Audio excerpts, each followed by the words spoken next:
طنز نہ کیا کرو. اور یہ تانا زنی اور طنزیں نکالنا، دوسرے کے عیب ڈھونڈنا اور ان کو پھر جتانا اور ان کا پھر مذاق اڑانا، یہ کسی صورت بھی مناسب نہیں ہے. اور نہ ہی ولا تنابزوا بالالقاب، اور نہ ہی برے ناموں کے ساتھ کسی کو ملقب کرو.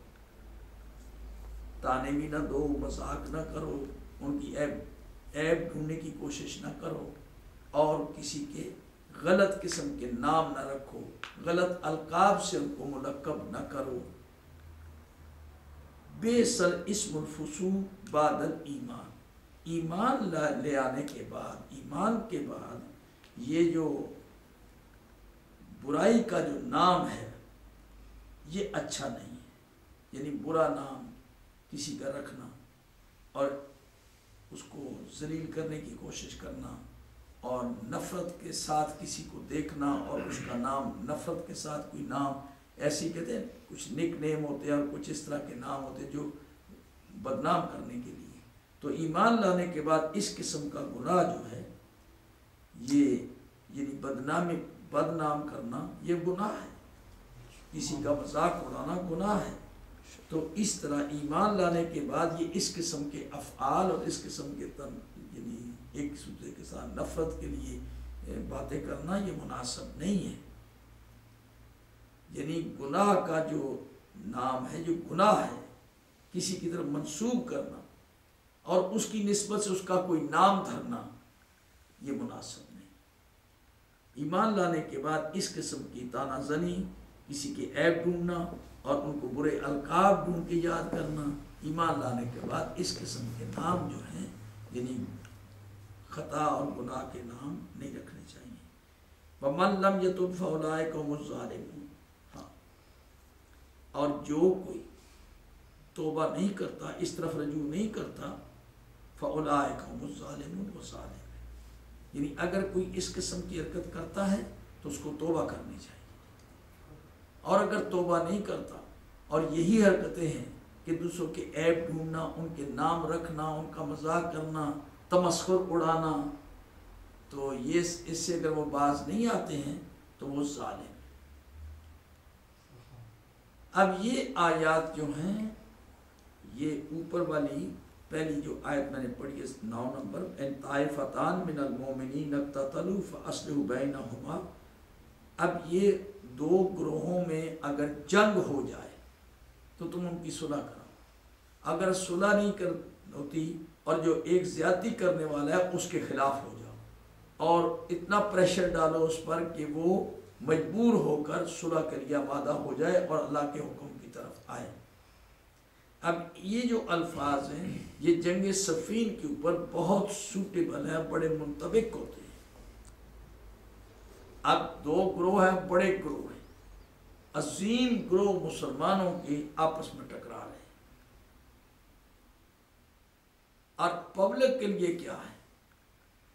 سب کو حکم ہے کہ تم سارے کے سارے ان کے درمیان صلح کراؤ، اور اگر نہیں صلح ہوتی تو پھر جو ان میں زیادتی کرنے والا ہے یعنی باغی ہے، یہ لفظ ہے فَإِن بَغَتْ إِحْدَاهُمَا عَلَى الْأُخْرَى، اگر ان میں سے ایک دوسرے کے خلاف زیادتی کرتا ہے، بغاوت کرتا ہے. یہ لفظ بغاوت یہاں سے نکلا ہے، یہ بغا مینس بغاوت.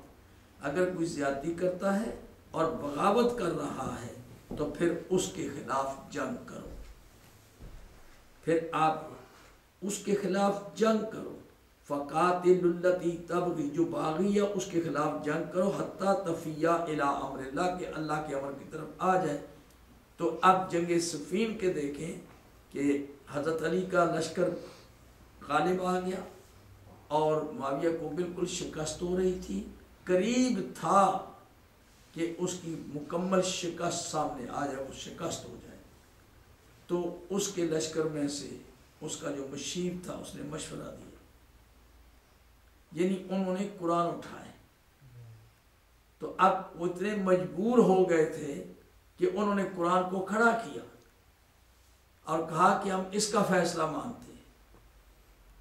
تو اب اس کے بعد جو ثالث مقرر ہوئے تھے ان کو چاہیے تھا کہ بالکل دیانتداری سے قرآن کی مطابق فیصلہ کرتے، لیکن ان میں سے ایک جو باغی کا حمایتی تھا وہ اتنا کننگ تھا، اور جو شریف آدمی کا حمایتی تھا وہ اتنا سادہ تھا کہ اسے پتہ نہیں چلا، اور دوسرے جناب اس دھوکہ دے گیا۔ تو اب یہ بالکل صحیح منطبق ہوتی ہیں آیتیں جنگ صفین کے اوپر کہ دو گروہ ٹکرائے ہیں، ایک بغاوت کر رہا ہے، ایک حق پر ہے۔ حضرت علی حق پر ہے، معاویہ باغی ہے اور بغاوت میں جناب سرکشی کر رہا ہے۔ تو اب ساری امت کو چاہیے کہ وہ علی کا ساتھ دیں اور باغی کے خلاف پریشر ڈالیں یہاں تک کہ وہ مجبور ہو جائے۔ تو ایسا ہی ہوا، حضرت علی کا لشکر غالب آیا اور وہ اتنا مجبور ہو گیا کہ اب کچھ نہیں سوائے اس کے کہ ہم قرآن کو اٹھائیں اور قرآن کا واسطہ دے کے جنگ کو بند کرائیں۔ تو وہ آئے کہ ہم اللہ کا فیصلہ چاہتے ہیں۔ اب جب اللہ کے فیصلے پر آئے تو دیانتداری کا تقاضا یہ تھا کہ پھر جو اللہ کا کہ جس کا حق ہے اس کو حق دو، اور جس نے بغاوت کی ہے وہ یا تو معافی مانگے تو یا اس کو سزا دو۔ تو لیکن انہوں نے اللہ کے حکم کا طرف رجوع کیا ہے، نیزوں پہ قرآن بلند کیے ہیں اور ظاہر یہ کیا ہے کہ ہم قرآن کا فیصلہ چاہتے ہیں، لیکن اس میں مکر تھا، فریب تھا۔ حضرت علی علیہ السلام نے اپنے لشکر والوں کو کہا 25,000 آدمیوں نے ہتھیار ڈال دیے حضرت علی کے لشکر کے، اور حضرت علی سے کہتے ہیں ہم قرآن پر تیر نہیں مارتے، اور اس کے بعد جو فیصلہ ہوا قرآن کے خلاف۔ اب یہاں سے اسلام کے اندر، مسلمانوں کے اندر یعنی ایک اسٹیبلش ہو گئی یہ بات، فرقہ بندی کی بنیاد پڑ گئی۔ معاویہ غلط تھا اور بہانہ کر کے قرآن کا اس نے ایک چال چلی، حضرت علی کو خلافت سے معلوم کر دیا گیا اور وہ خلیفہ بن گیا، اور اس کے بعد حضرت علی کی مخالفت میں حکومت جو چاہے کرے، اور کیا حکومت نے۔ اب امیر المومنین کے ماننے والے حق پر ہیں اور مخالف جو ہیں وہ طاقت میں ہیں۔ اب وہ حق کس طرح سے پنپ سکتا ہے یا ابھر کے سامنے آ سکتا ہے یا اپنی حقانیت کو دوسروں کو سے منوا سکتا ہے، کیونکہ پاور نہیں ہے، اختیار نہیں ہے۔